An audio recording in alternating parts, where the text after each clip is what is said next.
Ouvrons notre Bible au livre de 1 Roi 3. 1 Roi 3. Esprit de discernement. Esprit de discernement. Je cite cette écriture. La crainte de Yahweh est le commencement de la sagesse. Tous ceux qui l'observent ont une raison saine. Fin de citation. Ceci est une citation de Psaume 111, verset 10. 1 Roi 3, verset 1 à 4. Le mariage de Salomon.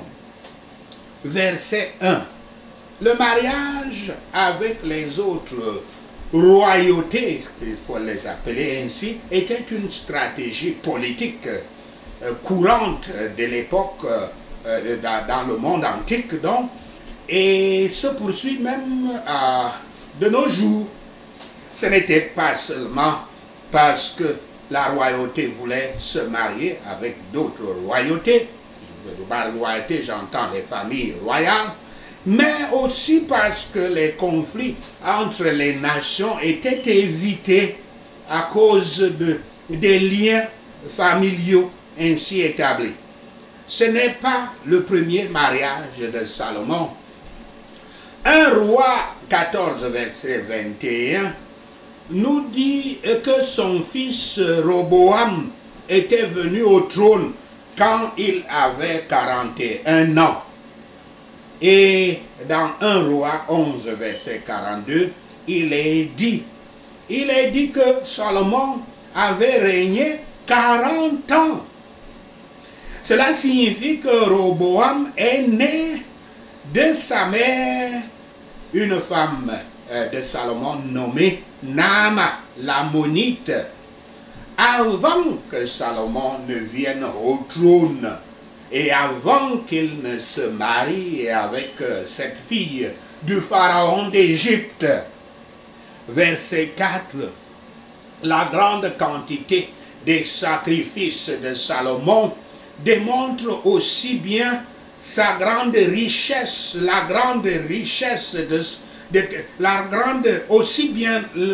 sa grande richesse que son cœur pour l'utiliser pour glorifier Yahweh.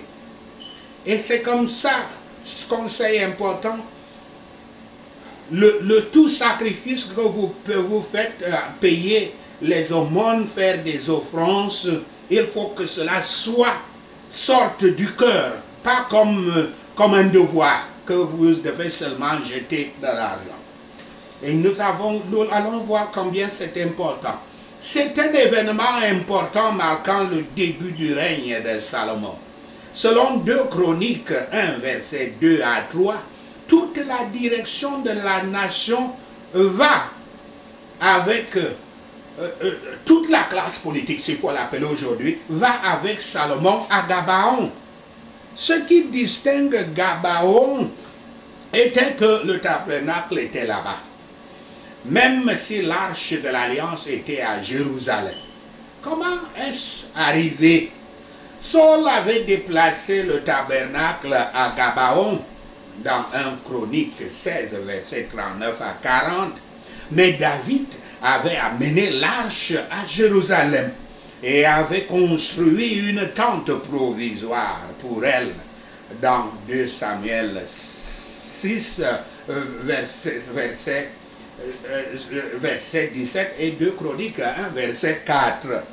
Pourquoi David n'avait-il pas amené le tabernacle de Gabaon à Jérusalem? Il y a quelques possibilités. Nous ne pouvons que émettre des hypothèses.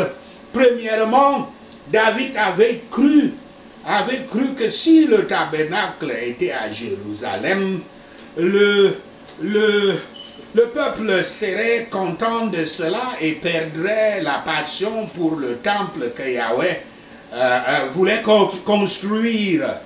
Deuxièmement, peut-être que le tabernacle n'avait été déplacé que lorsqu'il était absolument nécessaire, comme lorsque les désastres étaient survenus, comme à Silo ou à Nob. Ou encore, troisièmement, David s'était simplement concentré sur la construction du temple sans continuer à s'occuper du tabernacle. Celui qui a aimé Yahweh pour son amour devrait avoir fixé son amour sur un peuple de Yahweh. L'amour de Yahweh va avec l'amour, doit toujours être accompagné par l'amour du peuple de Yahweh. Salomon était un homme sage, un homme riche, un grand homme. Pourtant, sa plus brillante louange est celle qui est le caractère de tous les saints, même les plus pauvres. Je cite, « Il a aimé Yahweh ». Il a aimé Yahweh. Fin de citation. Là où Yahweh sème abondamment, il s'attend à récolter en conséquence, c'est-à-dire abondamment. Et ceux qui aiment vraiment Yahweh et son culte ne regretteront pas leurs dépenses, les dépenses de leur sacrifice dans la vigne du Seigneur, dans la vigne de Yahweh. Nous ne devons jamais penser comme gaspiller une chose qui est prévue au service de Yahweh. Ceci s'adresse à vous. Il y a des gens qui sont toujours là en train d'hésiter quand il faut faire un sacrifice à Dieu, donner une offrande ou donner une aumône, des choses qui servent à continuer à faire avancer le travail de Dieu, le travail de sauver les âmes pour les mettre sur le chemin du salut. Et beaucoup de gens perdent leur temps à dire je ne vais pas donner à tel pasteur, je ne l'aime pas, je vais aller donner aux pauvres dehors. Mais sachez qu'il y a quand vous donnez, il y a ceux qui sont des privilégiés. Il y a d'abord le peuple de Dieu. Et c'est bien de donner dehors, mais sachez que même le Christ s'adresse à ses disciples, à son peuple, même quand il parle des pauvres dans Matthieu 25, verset 30 à 40. Il s'adresse à ses brebis, à ceux qui le suivent, ceux qui sont pauvres, avant alors d'aller dehors. Par conséquent, il y a des gens qui disent là, moi je n'aime pas tel pasteur, je veux pas, alors que le pasteur fait le travail de Dieu. Il est pauvre, et la parole s'adresse à toi, qu'il faut s'occuper des pauvres dans le royaume de Dieu, dans l'église du Christ. 1 Roi 3, verset 5 à 15. Sa vision, sa prière pour la sagesse. Mais regardez maintenant comment il était récompensé. Je rappelle que Salomon avait sacrifié plus de 1000 bœufs à Gabaon, plus de 1000 bœufs en l'honneur de Yahweh. Verset 5, le rêve de Salomon n'était pas commun. Alors que ses puissances corporelles, ses forces corporelles étaient enfermées dans le sommeil, comme toujours, les pouvoirs de son esprit étaient renforcés. Et il était capable de recevoir la vision divine et de faire un choix approprié dans le rêve. Le rêve de Salomon est l'un des rêves les plus importants de la Bible. La réponse de Yahweh, commençant au verset 11, reflète que le cœur de Salomon est véritablement rendu à Dieu.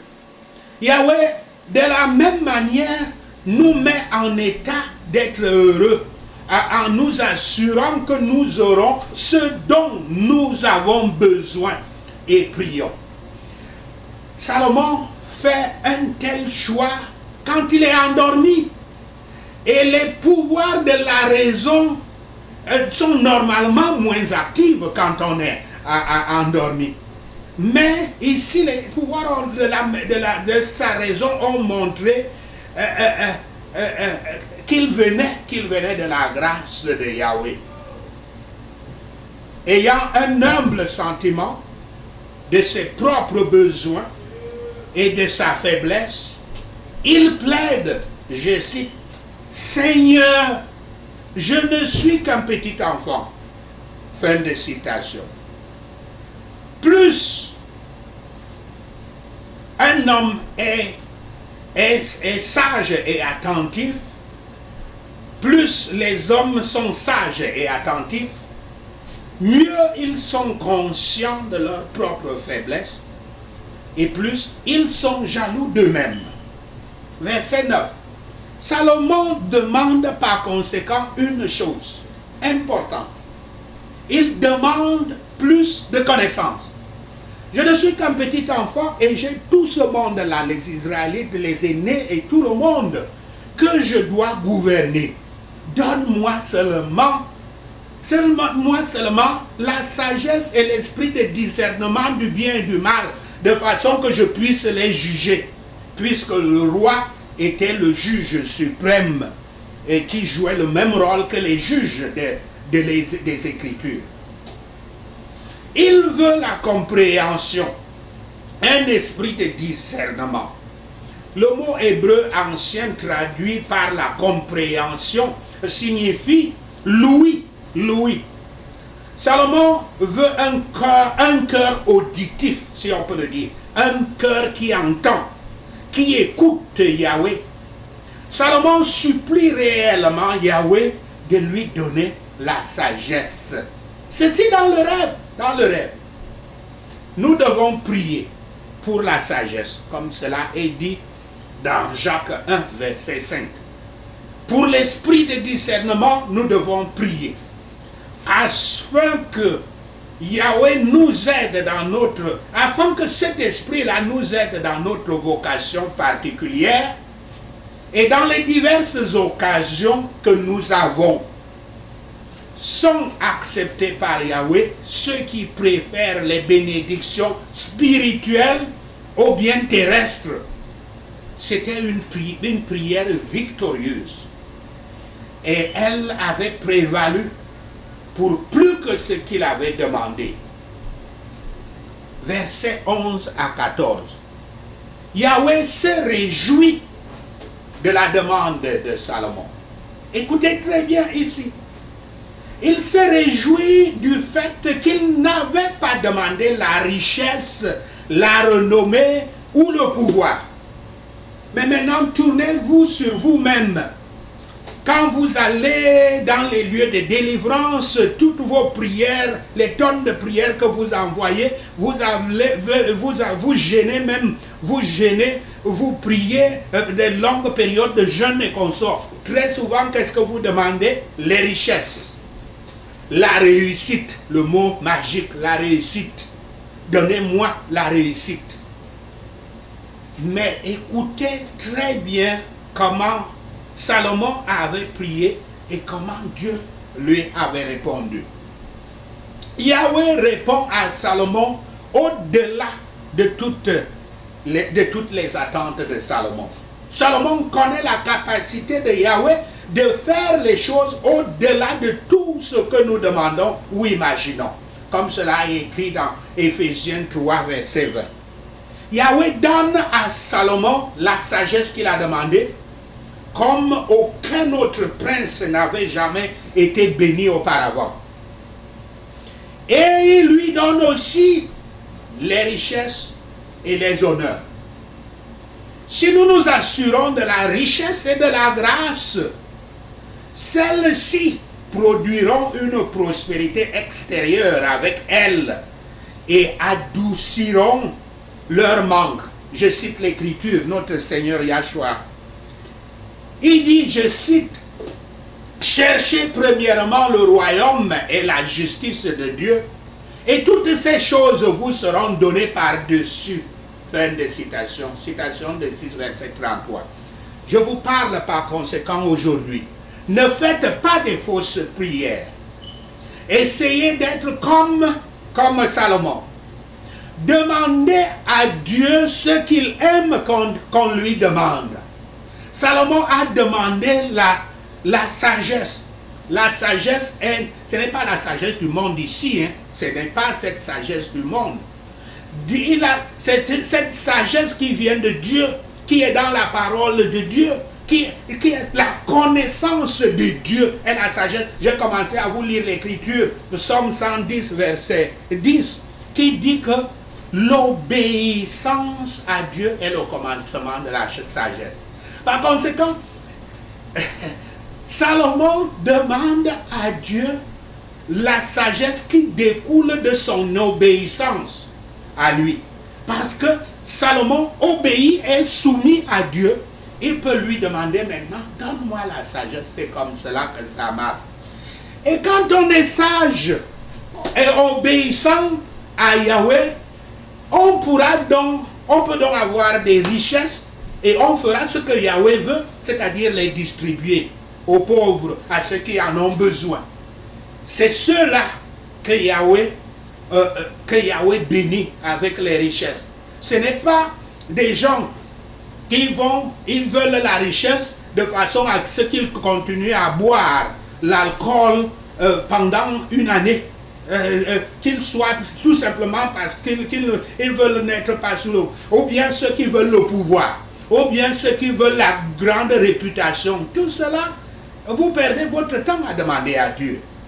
Donc, le Tout-Puissant répond, Salomon se réveille dans de ses rêves et se rend compte que c'est un rêve. Mais en même temps, il sait que c'est un message de Yahweh.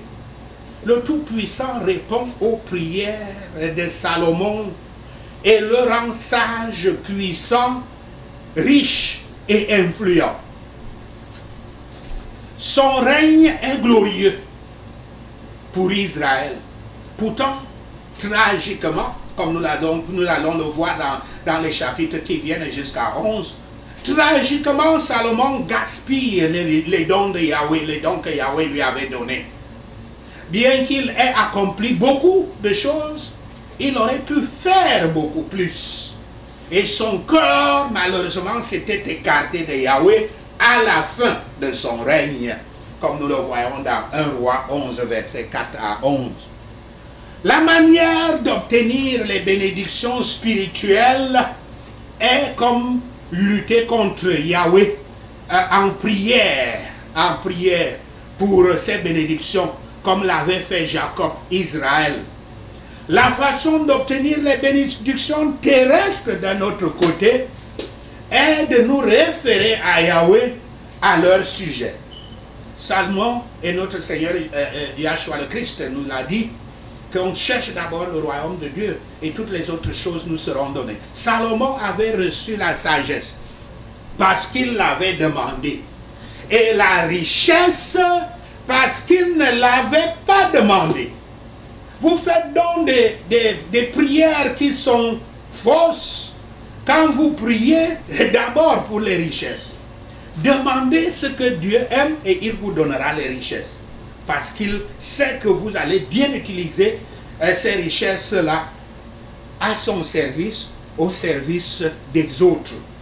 1 Roi 3, verset 16 à 28, le jugement de Salomon. Verset 16 à 28, un exemple de la sagesse de Salomon est donné ici. Notez la difficulté de l'affaire. Deux femmes, certainement des prostituées, avaient donné chacun un enfant, un bébé, un enfant, en l'espace de 3 jours. Et une nuit, l'une des femmes s'était couchée sur son enfant et l'enfant était mort. Vous pouvez imaginer pourquoi elle s'était couchée sur son enfant.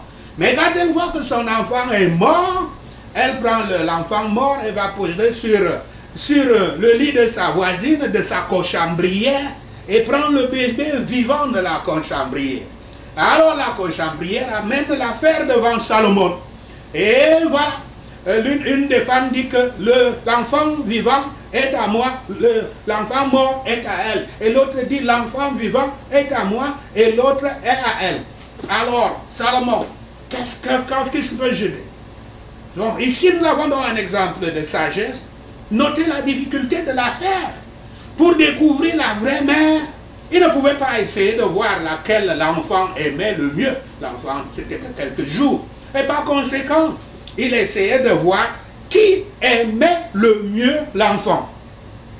La sincérité de la mère sera testée lorsque l'enfant est en danger. Alors, Salomon appelle un épée pour qu'on coupe cet enfant-là en deux. Et puis, donc, la solution de Salomon à ce problème, une épée, semble d'abord insensée et même dangereuse. La sagesse de son approche créative n'est comprise que lorsque la question est réglée. De la même manière, les travaux, les œuvres et les jugements de Yahweh semblent d'abord étranges, dangereuses et voire stupides. Le temps les montre cependant comme une parfaite sagesse. Vous allez toujours le constater lorsque Dieu vous révèle quelque chose que vous ne compreniez pas. Vous allez constater que c'est une réponse simple. Une réponse simple que vous avez dans votre intelligence humaine, souvent même rejetée depuis longtemps. Juste un exemple. Il faut donc que les parents montrent leur amour pour leurs enfants, en particulier en prenant soin de leurs âmes et en les arrachant comme des tisons de la fournaise qui est l'enfer. Par cela et d'autres exemples de la sagesse avec laquelle Yahweh lui avait donné, Salomon eut une grande réputation parmi son peuple aussi. Cette réputation était mieux pour lui que les armes de guerre. Il n'en avait pas. Pour cela, il fut à la fois redouté et aimé. Sachez cela et le Seigneur Yahweh vous bénira. Prenons ces points de prière. Prions.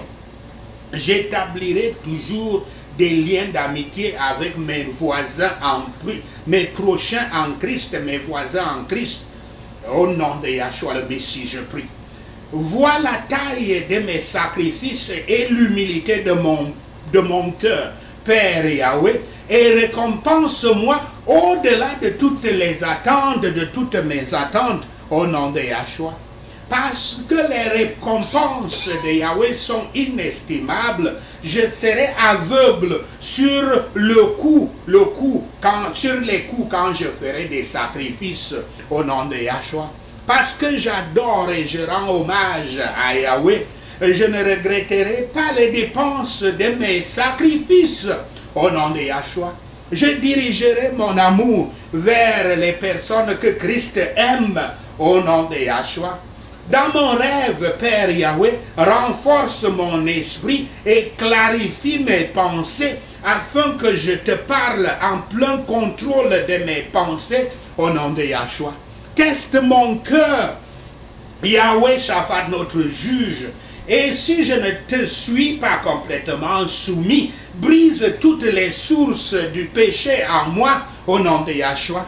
Dans mon rêve, Père Yahweh, fais que le pouvoir de ma raison reste actif afin que je te dise mes demandes au nom de Yahshua. Père Yahweh, donne-moi un cœur attentif, un cœur auditif, afin que je t'écoute, ainsi que les luttes intérieures des gens au nom de Yahshua. Cette prière est la prière pour l'esprit de discernement.